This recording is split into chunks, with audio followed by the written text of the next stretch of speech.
Efésios 5, de 1 a 7. Portanto, sede imitadores de Deus, como filhos amados, e andai em amor, como Cristo, que também nos amou e se entregou por nós a Deus como oferta e sacrifício com aroma suave. Mas a prostituição e todo tipo de impureza ou cobiça nem sequer sejam mencionados entre vós, como convém a santos. Nem haja indecências, nem conversas tolas, nem gracejos obscenos, pois essas coisas são inconvenientes. Pelo contrário, haja ações de graças. Porque bem sabeis que nenhum devasso, ou impuro, ou avarento, que é idólatra, tem herança no reino de Cristo e de Deus. Ninguém vos engane com palavras sem sentido, pois é por causa dessas coisas que a ira de Deus vem sobre os desobedientes. Portanto, evitai a companhia deles. Vamos orar mais uma vez? Senhor, nós nos colocamos diante de Ti, da Tua palavra, pedimos que Tu fales ao nosso coração e usa esse texto para expor aquilo que precisamos tratar, o pecado que precisamos expurgar da nossa prática, dos nossos pensamentos, da nossa língua. E pedimos que o Senhor nos purifique com a Tua palavra e que pelo Teu Espírito Santo possamos lutar contra o nosso pecado e conhecer muito bem o que a Tua palavra diz a respeito desse assunto. Assim nós oramos, no nome de Jesus. Amém. Há 5 anos atrás, a revista Caras, ela publicou a seguinte notícia: crianças imitam o comportamento dos pais. E a matéria era baseada em um vídeo que mostrava uma criança de 10 anos agredindo um poodle no Rio Grande do Sul. E um vizinho, inconformado com aquela cena, ele gravou aquela criança. Mas pior do que a agressão era o fato de que a mãe do menino assistia tudo aquilo, mas não só assistia, mas participava dos socos e dos pontapés, e ainda incentivava o filho dizendo o seguinte, abre aspas, os bichos não podem ser bem tratados, fecha aspas.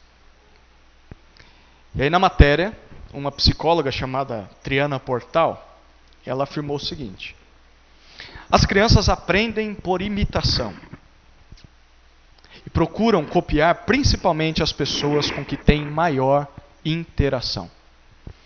Isso retrata bem aquela expressão muito conhecida, né? Tal pai, tal filho. Ou tal mãe, tal filha. Os filhos imitam os pais, tanto no bom sentido quanto no mau sentido.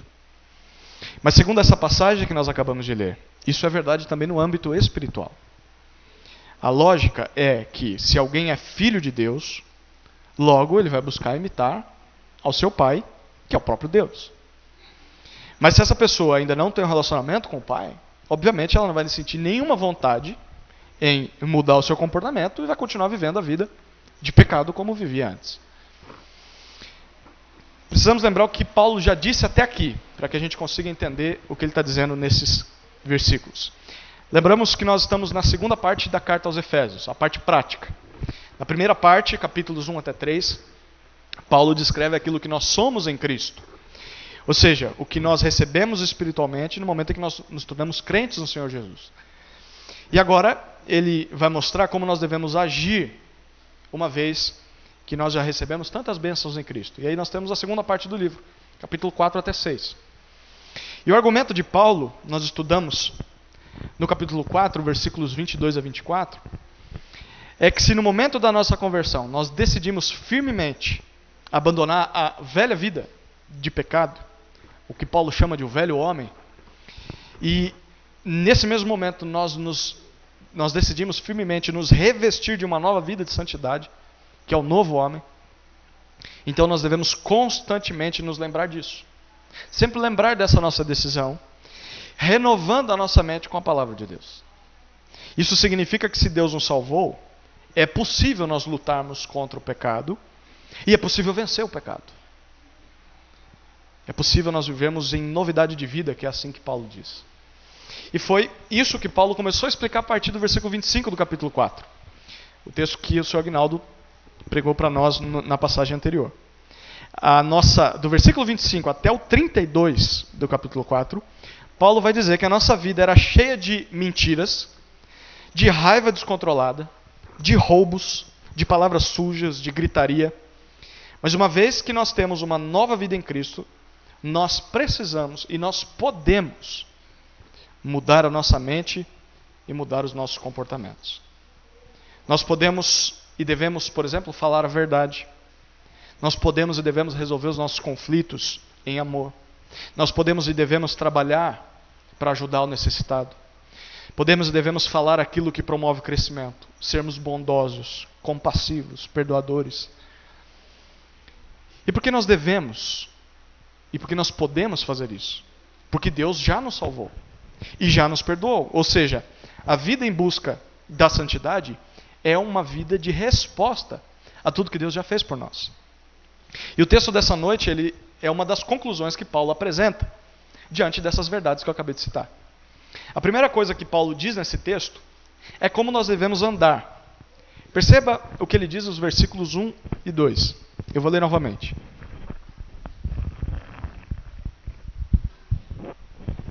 Versículo 1 e 2. Portanto, sede imitadores de Deus, como filhos amados, e andai em amor como Cristo, que também nos amou e se entregou por nós a Deus, como oferta e sacrifício, com aroma suave.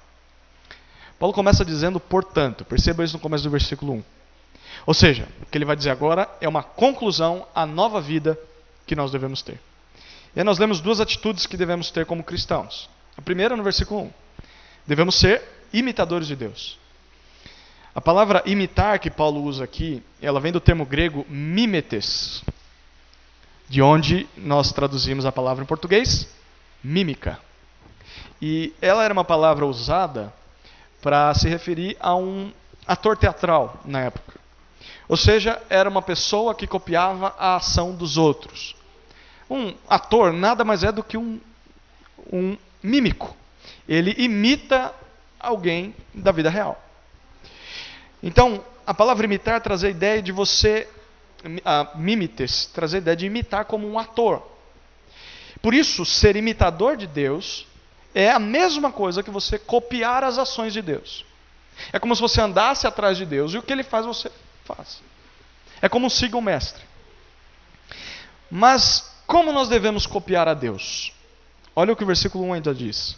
Como filhos amados. E filhos amados que nós somos. Filho significa descendente. E demonstra um relacionamento de intimidade. Significa que agora, por causa de Cristo, nós fazemos parte da família de Deus. Efésios já disse isso no capítulo 1, versículo 5, e no capítulo 2, versículo 19. Mas olha e perceba que nós não somos meros filhos adotados. Porque um filho adotado, ele recebe o nome do pai, mas ele não recebe o DNA do pai. É impossível que isso aconteça. E o que normalmente acontece com filhos adotados é que para os irmãos, eles são menos irmãos e menos filhos. Há exceções, mas muitas vezes isso acontece. Mas Paulo diz que nós não somos filhos de menor importância do que os filhos legítimos. Fomos adotados sim, mas Paulo vai dizer que somos filhos amados. E amado significa querido, significa estimado, digno de receber o amor do Pai. Sabe aquela ideia de filho favorito? Quem tem irmãos sabe muito bem como isso acontece. Em que papai e mamãe têm um filho ou uma filha favorita, que gosta mais do que... o pai vai dizer, não, eu amo todos igual. Mas na prática a gente sabe que tem um que obedece mais, vamos dizer assim. Dá menos trabalho. A pergunta é, Deus tem filhos favoritos? Sim ou não? Sim. Todos. Todos os filhos são amados. Deus tem filhos favoritos. Cada um dos seus filhos. Eu queria que você percebesse o peso das palavras de Paulo nesse versículo. Em outras palavras, Paulo está dizendo assim, cristãos, imitem e copiem as atitudes de Deus. E sabe por quê? Porque Ele os amou mesmo quando vocês não mereciam. E ele os adotou em sua própria família. Não só isso, mas ele trata vocês como filhos legítimos, como filhos favoritos, com um amor indizível. Devemos ser imitadores de Deus. Mas a segunda ordem está no versículo 2. Devemos ser imitadores de Cristo também. Olha o que ele diz no versículo 2. Ele continua a lista de ordens e ele dá um segundo imperativo. Ele começa com E. E, andai em amor. A palavra andar já apareceu em Efésios. Lá no capítulo 4, versículo 1, Paulo disse: andai de modo digno da vocação a que foram chamados. A palavra andar traz a ideia de viver, de se comportar, de conduzir a sua vida. Em outras palavras, é um estilo de conduta, é uma maneira de vida. A nossa maneira de viver como cristãos, nesse mundo, perceba o que Paulo diz, deve ser em amor. Andai, se comportem em amor. Ou seja, vivam de uma maneira que expressa amor. Vivam de maneira amorosa. Isso significa que a caminhada do cristão, ela é um desenvolver de amor. E o termo grego que Paulo usa aqui é o amor ágape. E a palavra ágape, ela significa um amor sacrificial.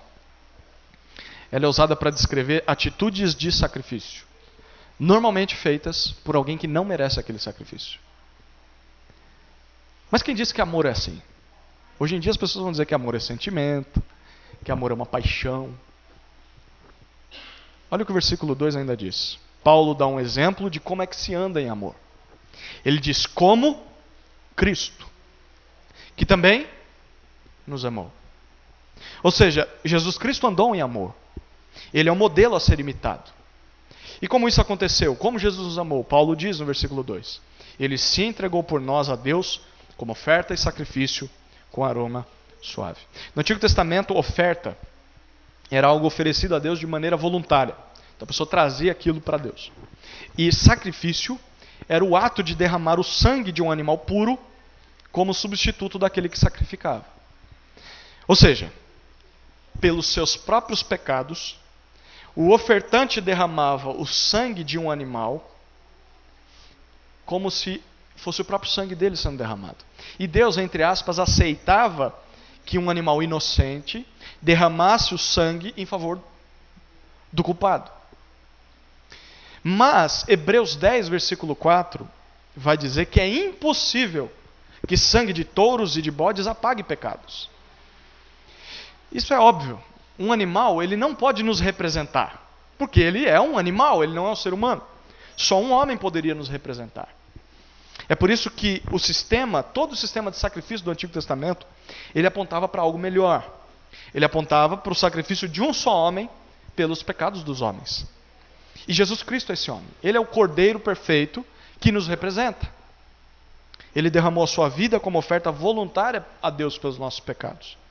E pelo seu sacrifício nós pudemos ter os nossos pecados perdoados, porque eles foram castigados em alguém que não somos nós. É isso que nós vimos nessas mensagens de Natal, final de ano. Isaías 53:5 diz: o castigo que nos traz a paz estava sobre ele, e por seus ferimentos fomos sarados. Jesus pagou com o seu sangue a dívida que nós tínhamos para com Deus. Isso foi, Paulo diz, com aroma suave diante do Senhor. Ou seja, é como se Deus tivesse se agradado do cheiro disso, do que aconteceu. Deus se agradou desse sacrifício. E quando o Antigo Testamento, a oferta subia a Deus e ele recebia como aroma suave, significava que ele aceitava aquilo que foi ofertado. Deus aceitou o sacrifício de Cristo como substituição pelos nossos pecados. Este foi o andar de amor de Cristo por nós. Ele se ofereceu voluntariamente ao Pai como um sacrifício no nosso lugar. E eu quero chamar a sua atenção para dois detalhes nesses versículos. O primeiro detalhe é que as duas ordens de como deve ser a nossa vida na prática são para imitarmos tanto a Deus quanto a Jesus. Mas o que mais chama a atenção é que o fato dessa imitação envolve a palavra amor.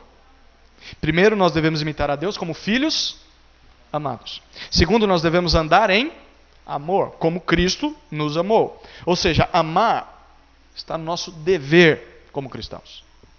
Mas o segundo detalhe, eu quero que você perceba o significado da palavra amor, segundo esse texto.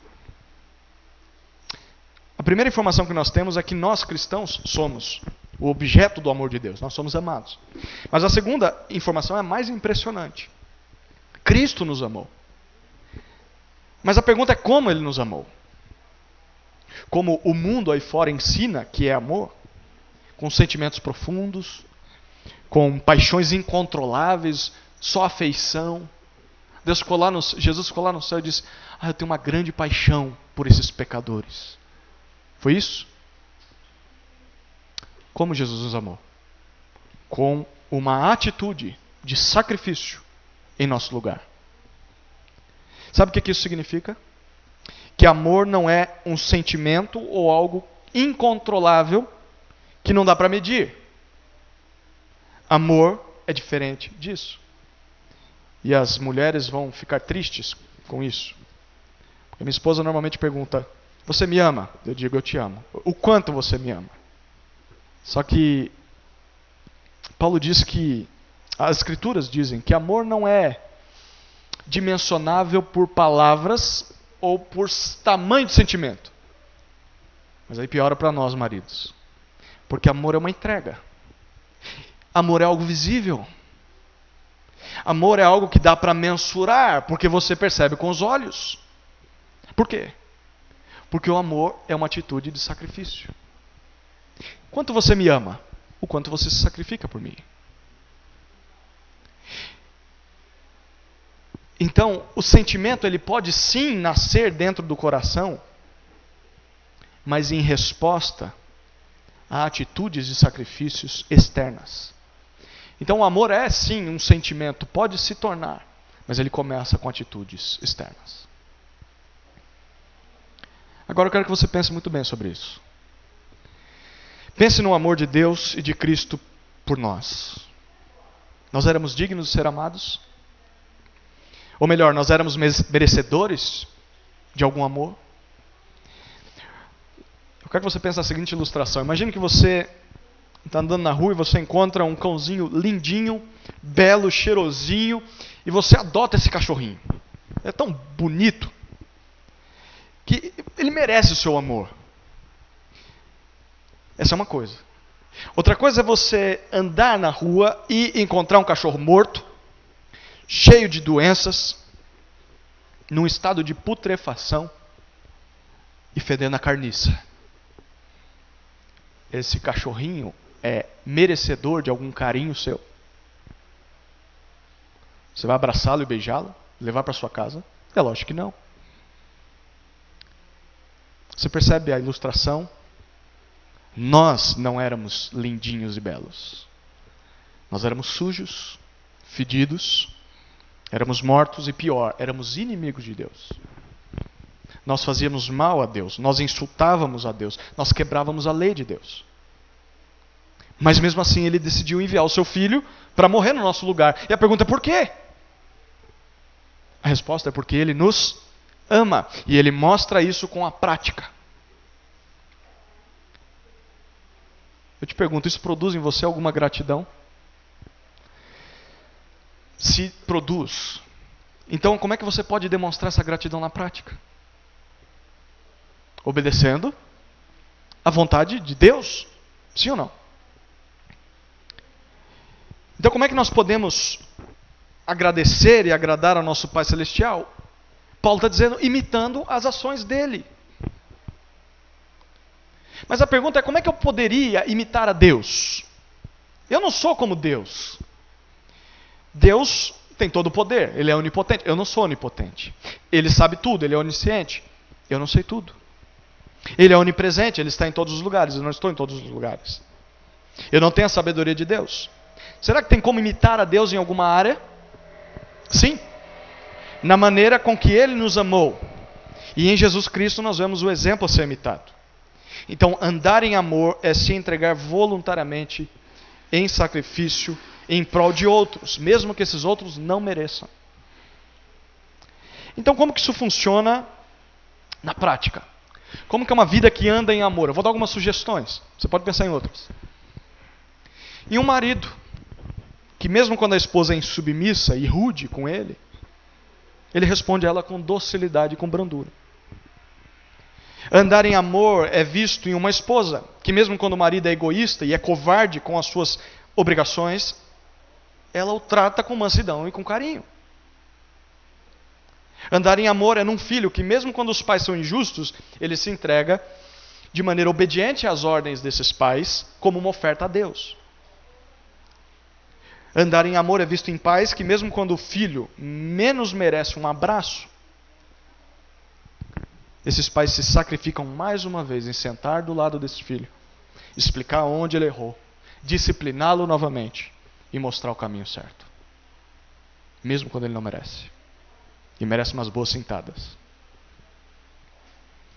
Mas uma vida de amor também envolve as pessoas no mundo lá fora. Em como nós nos portamos como funcionários, como patrões, como vizinhos, no trânsito. A nossa conduta deve ser marcada por ações que mostrem amor. E o que é amor? Amor são sacrifícios por quem não merece. E aqui nós podemos incluir até mesmo os nossos piores inimigos. E a pergunta é: por que eu devo ser assim? Porque um dia eu fui alvo de um amor assim. Jesus Cristo me amou, por isso eu devo amar aos outros. Isso significa que um cristão, ele não imita a vida ou o estilo de vida do mundo vingativo. Um estilo de vida egoísta, que só pensa em si mesmo. Que só ama a quem pode oferecer algo. Mas o cristão imita o estilo de vida amoroso do seu Pai, Pai do céu. Essa foi a primeira orientação de Paulo. Como deve ser a nossa vida na prática, o nosso andar? Uma vida de atitudes amorosas, mesmo por quem não merece. Mas há um segundo exemplo de como isso funciona. Será que há algum exemplo de como isso funciona no dia a dia? O texto vai dar para nós. Paulo vai nos dizer como devemos falar. Olha o que ele diz nos versículos 3 a 5. Mas a prostituição e todo tipo de impureza ou cobiça nem sequer sejam mencionados entre vós, como convém a santos.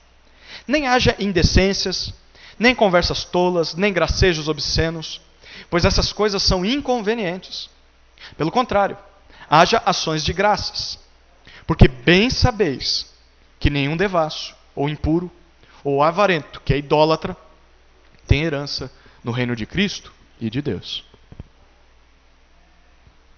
Agora Paulo nos dá um exemplo de como nós podemos andar em amor nos nossos relacionamentos. E na verdade ele vai focar nas nossas conversas. Primeiro, ele vai dar uma lista de como não deve ser o nosso falar.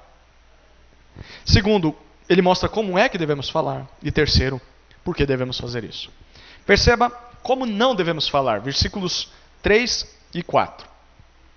Versículo 3, Paulo diz que algumas coisas nem sequer devem ser mencionadas, nomeadas entre nós, entre as nossas conversas. Esse tipo de assunto, ele vai dizer, não convém a santos. Lembra o que significa santo? Não é alguém que nunca peca, mas é alguém que foi separado para o uso exclusivo de Deus. O crente é assim. Não convém a crente viver dessa maneira. O que isso significa? Que tem alguns tipos de práticas e alguns tipos de costumes que são inapropriados para cristãos. Não só isso, mas o simples fato de mencionar essas coisas é inconveniente. Há linguagens e conversas que nem sequer devem ser pronunciadas pelos filhos de Deus. Perceba que nós não devemos nem nomear essas coisas. Não é só não fazer. Ou não é só fazer e não falar. Mas é não fazer e não falar. E não só não falar, mas também não repetir e nem citar ou compartilhar na internet. A não ser que for para repreender quem está falando. Nem devemos repetir esse tipo de coisa. E que tipo de coisas são essas? Olha o que ele diz no 3 ainda. Prostituição. Ou imoralidade sexual. É a outra tradução. A palavra grega que Paulo usa aqui é porneia. Daí nós vemos o termo grego, ou em português, pornografia. Já dá para saber que não é uma coisa boa, né?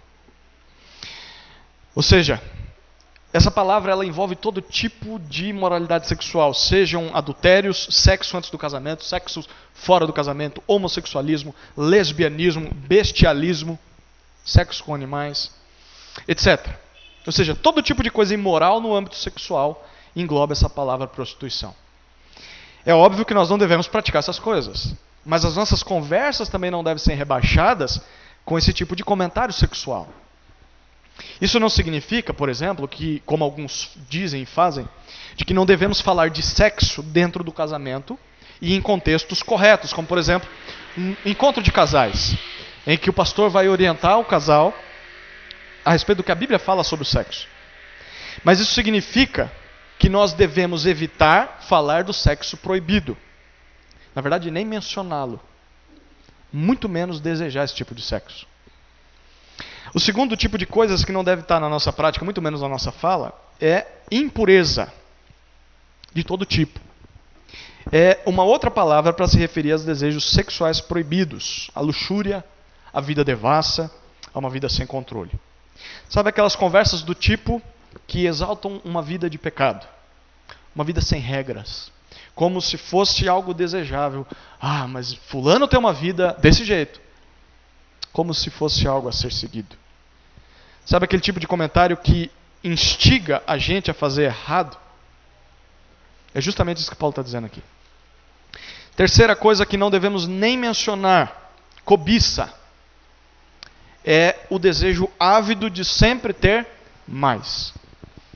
Além do que se tem.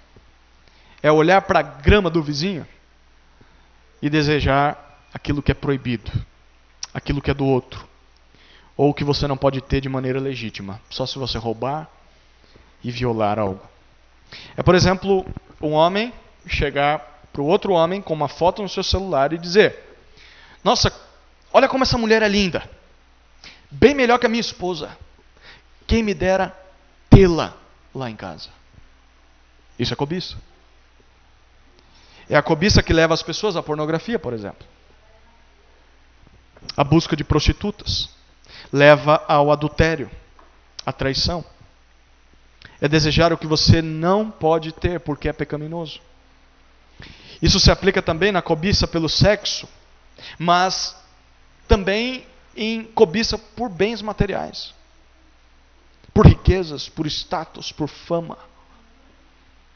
Mas a lista continua, e olha o versículo 4. Nem haja indecências ou conversações torpes.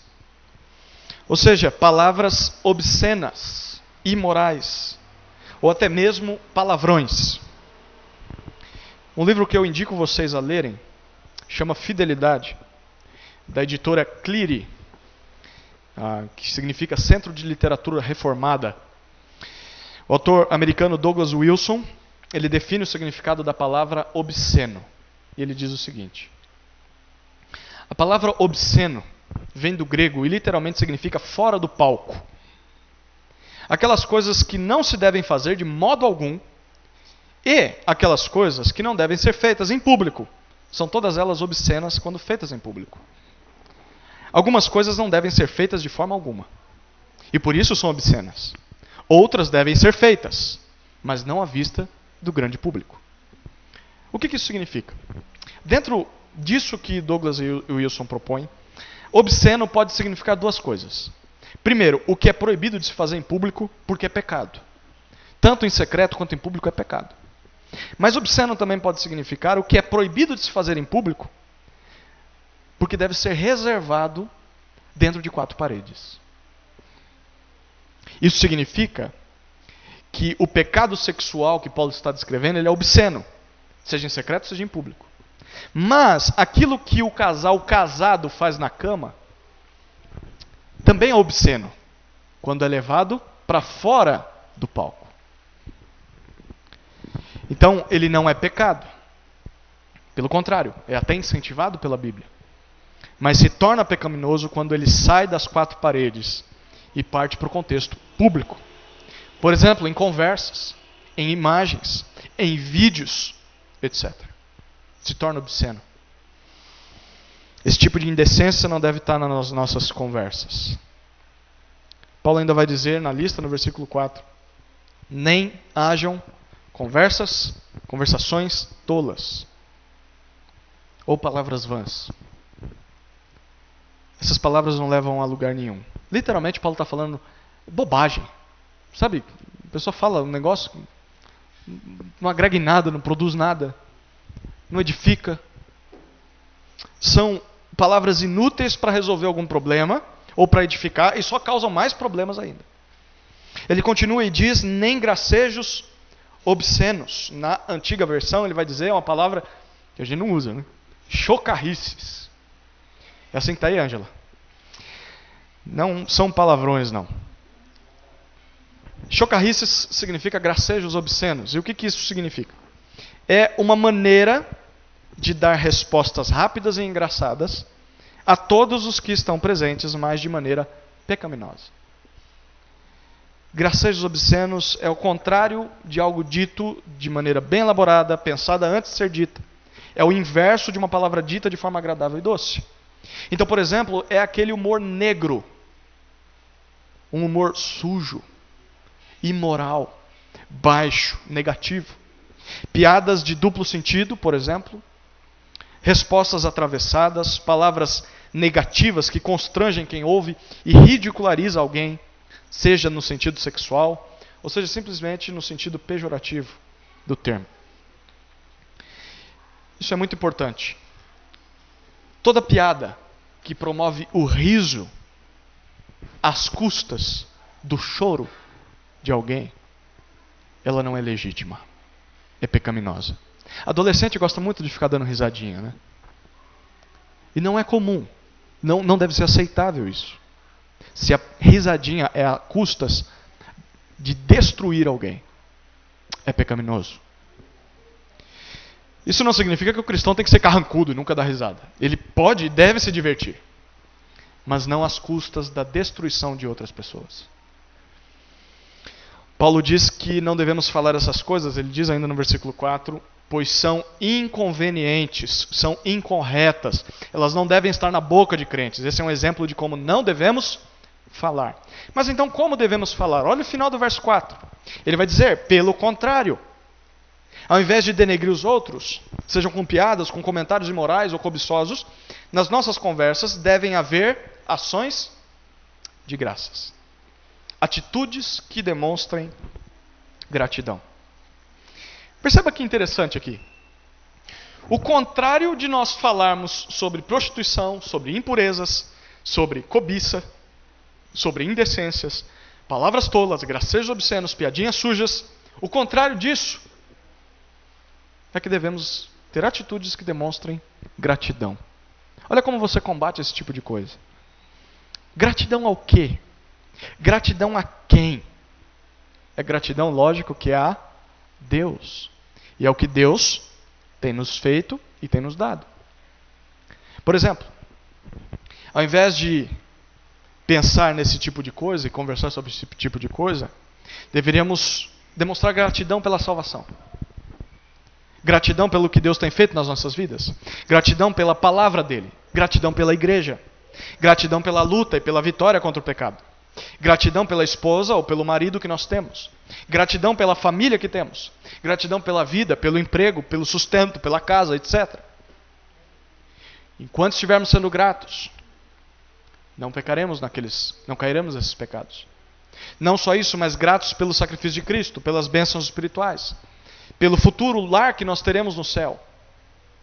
Se nós gastarmos nosso tempo agradecendo ou falando com a gratidão em mente, com certeza nós não teremos tempo e muito menos coragem para pensar em conversas sujas e conversas imorais. Por quê? A lógica está aqui.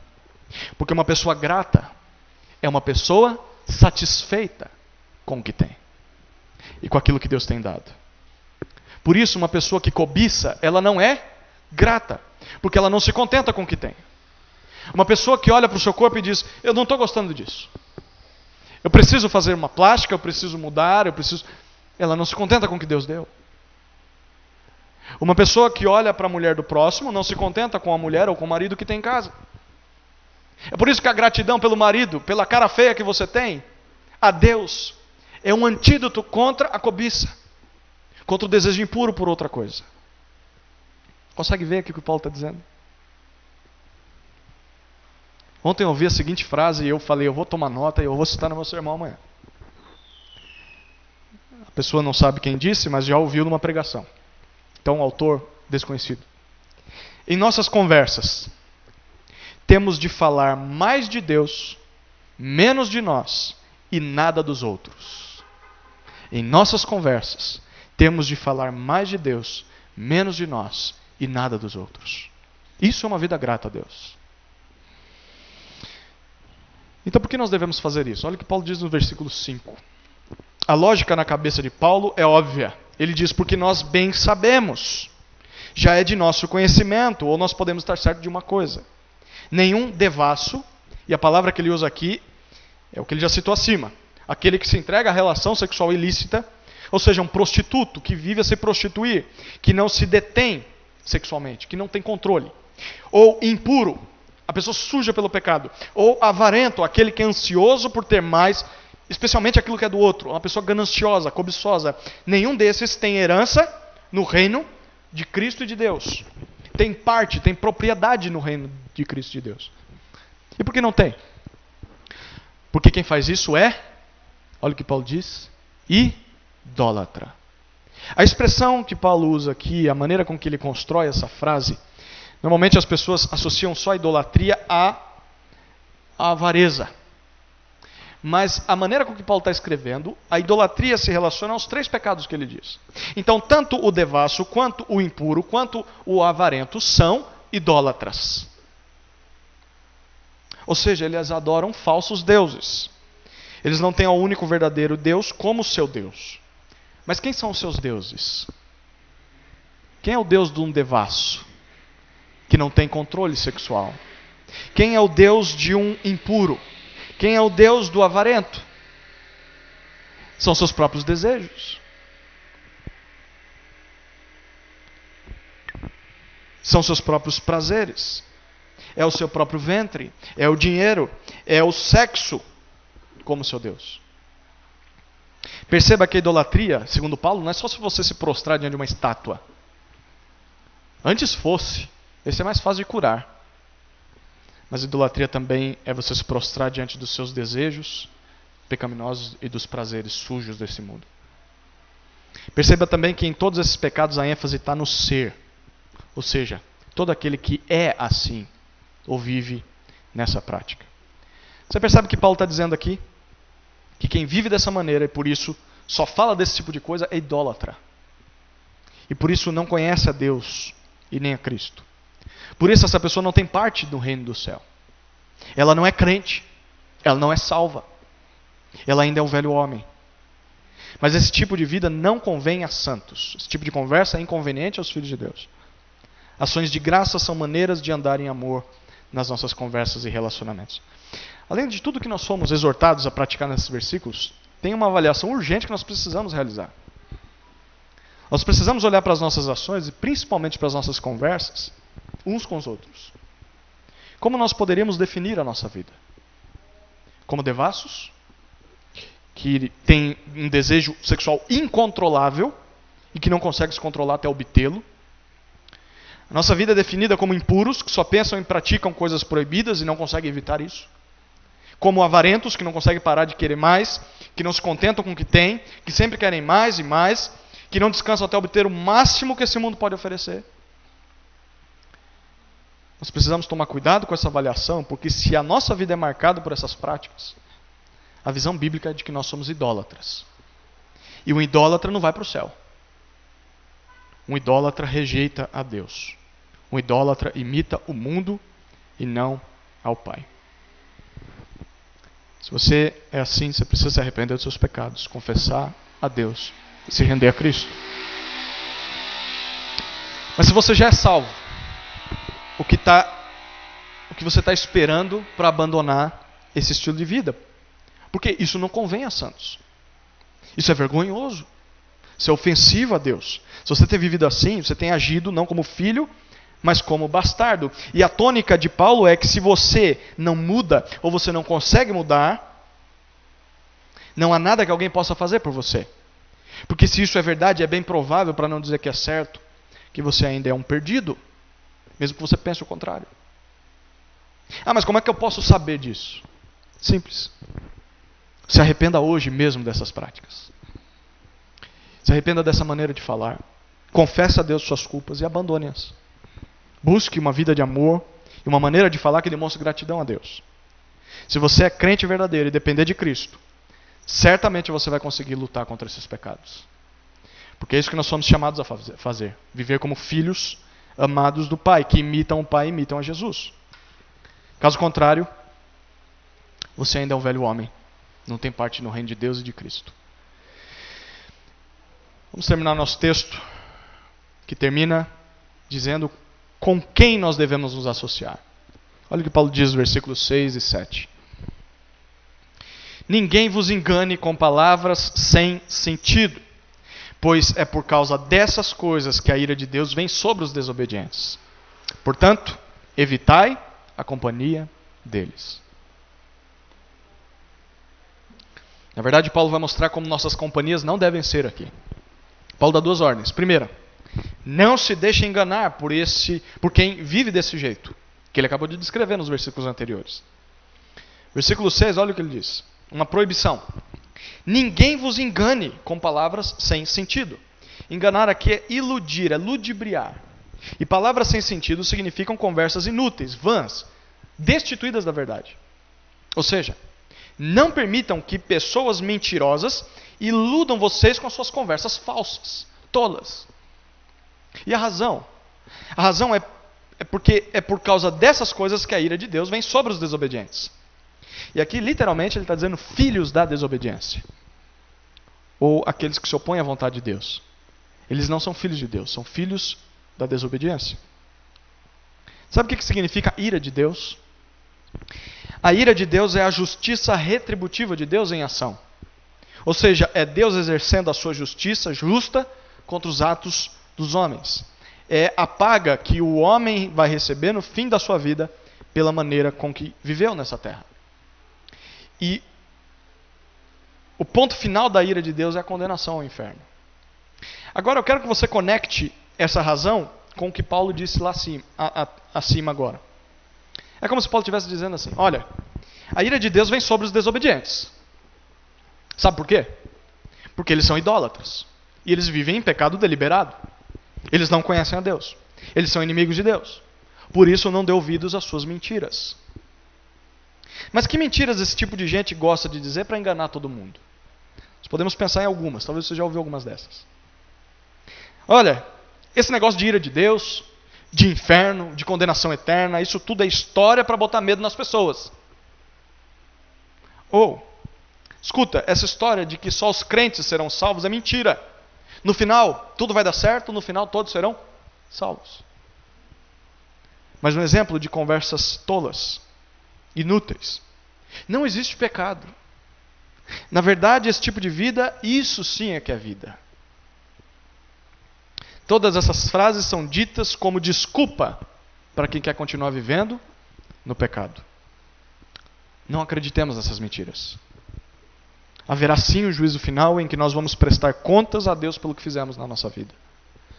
A ira de Deus certamente virá sobre quem tem esse estilo de vida. Não sejamos enganados com as mentiras daqueles que dizem o contrário disso. Não nos deixemos enganar por quem vive desobediente a Deus. A primeira ordem é essa. A segunda e última do texto é não se associem a estas pessoas. Olha o que ele diz no 7. Além de não ouvir as mentiras que esse povo diz, Paulo conclui o argumento e diz, portanto, evitai a companhia deles. Deles quem? Os devassos, os impuros, os avarentos, os idólatras, os desobedientes. Literalmente, Paulo está dizendo, não participem destas práticas com essas pessoas. E essa companhia, essa participação pode significar duas coisas. Primeiro, o ato de você fazer as mesmas coisas que essas pessoas fazem. Ou seja, imitar o estilo de vida pecaminoso e libertino que elas têm. Mas também pode significar o ato de simplesmente você estar associado a essas pessoas, mesmo que você não pratique o que elas praticam. Ou seja, eu não faço, mas vivo perto de quem faz.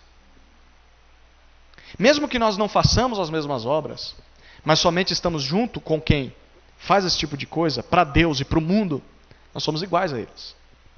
Por exemplo, se você vai num bar só para acompanhar o seu amigo que bebe, você não bebe. E aí você senta na mesa com o seu amigo. E você fica ali a noite toda. Para o mundo, qual é a diferença entre você e seu amigo? Você é coparticipante com ele. Mesmo que você não beba, o simples fato de você acompanhá-lo significa que você aprova o que ele está fazendo. A lógica de Paulo é óbvia. Não viva dessa maneira e nem fique perto de quem vive assim. A razão, novamente, a ira de Deus virá sobre eles. E se você se dá tão bem com esse tipo de vida, ninguém garante que você também não vai ser alvo dessa ira. Eu quero terminar nosso tempo lembrando daquilo que Paulo disse no começo. Lembra que ele disse que nós deveríamos imitar a Deus? Versículo 1. Agora ele termina dizendo que nós não devemos imitar aos desobedientes. Versículo 7. Quem imita a Deus é filho amado. É alguém por quem Cristo se entregou. É alguém que teve os seus pecados perdoados. A sua vida é caracterizada pelo andar em amor.